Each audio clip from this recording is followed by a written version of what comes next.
Ramadan tiba, Ramadan tiba, Ramadan tiba. Marhaban ya Ramadan, marhaban ya Ramadan, marhaban ya Ramadan, marhaban ya Ramadan. Ramadan tiba, Ramadan tiba.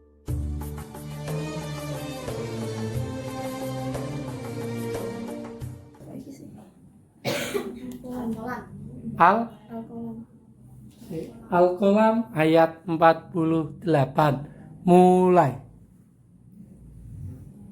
A'udzu billahi minasyaitonir rajim. Bismillahirrahmanirrahim. Fasbir li hukmi rabbika wa la takun ka sahibil hut idh nada wa huwa makdhum. Shadaqallahul azim.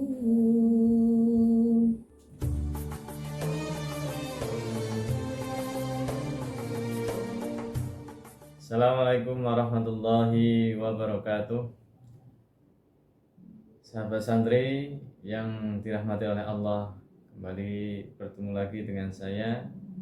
Insyaallah bertemu ini untuk yang edisi terakhir pada bulan Ramadan tahun ini, masih dalam program Tadabbur Tadarus bulan Ramadan.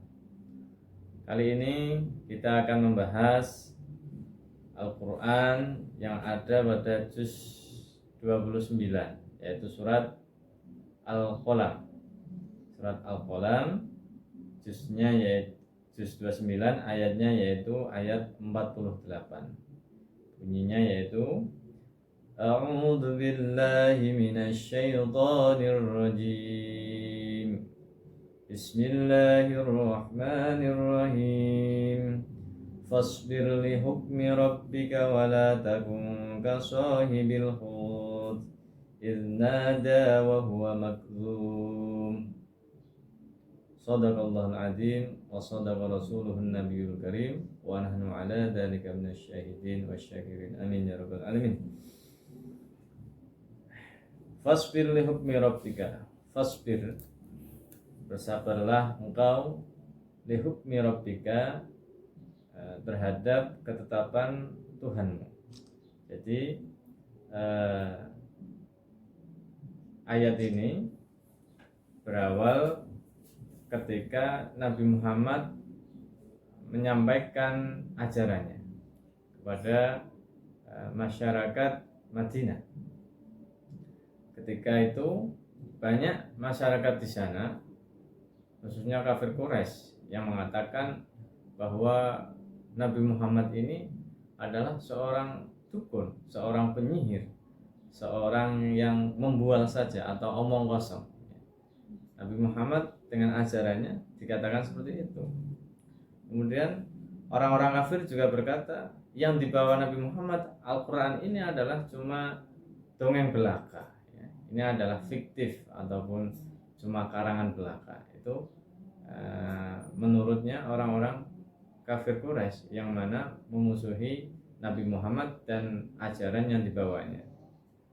Kemudian dari peristiwa itu Allah berkata, fasbir, ya Muhammad, sabarlah kamu menghadapi kaummu atau umatmu yang begitu, yang kamu telah menerima berbagai cemoohan, yang telah menerima berbagai hinaan dan lain-lain, maka kamu harus tetap bersabar. Bagaimanapun keadaanmu dalam menyampaikan wahyu Allah, tetap harus sabar meskipun itu menyakitkan bagimu. Fasbir li hukmi rabbik, karena itu sudah ketetapan Allah yang diturunkan kepadamu Muhammad sebagai Rasulullah ataupun utusan Allah yang harus ataupun wajib menyampaikan ajaran-ajaran yang ada pada Al-Quran. Kemudian wala takum kasahibil hud, wala takum kasahibil hud, dan janganlah engkau seperti orang yang berada dalam perut ikan. Ini adalah digambarkan yaitu Nabi Yunus, yang mana Nabi Yunus ini dimakan oleh ikan paus ya. Kita ketahui bersama ceritanya Nabi Yunus, bahwa Nabi Yunus ini dalam menyampaikan wahyunya dan ajarannya kepada kaumnya, banyak sekali masyarakat atau kaumnya yang tidak beriman kepadanya. Kemudian dengan rasa frustasi, marah, itu Nabi Yunus kemudian merasa menyerah, dan dia pergi ke tepian laut. Kemudian dia naik kapal ya. Kemudian naik kapal, setelah itu ternyata kapalnya itu hampir karam karena banyaknya barang yang dibawa ya. Kemudian dibuanglah sebagian barang-barang tersebut agar mengurangi beban yang ada di dalam perahu tersebut atau kapal tersebut. Setelah dibuang ternyata masih sama, dan harus ada salah satu seseorang yang menceburkan diri ke dalam laut agar kapalnya ataupun perahunya tidak menjadi karam. Nah, setelah lewat diskusi, akhirnya ditentukanlah caranya dengan diundi ya. Salah satu undian tersebut yang keluar namanya adalah Nabi Yunus, dan dia harus menceburkan diri ke dalam laut.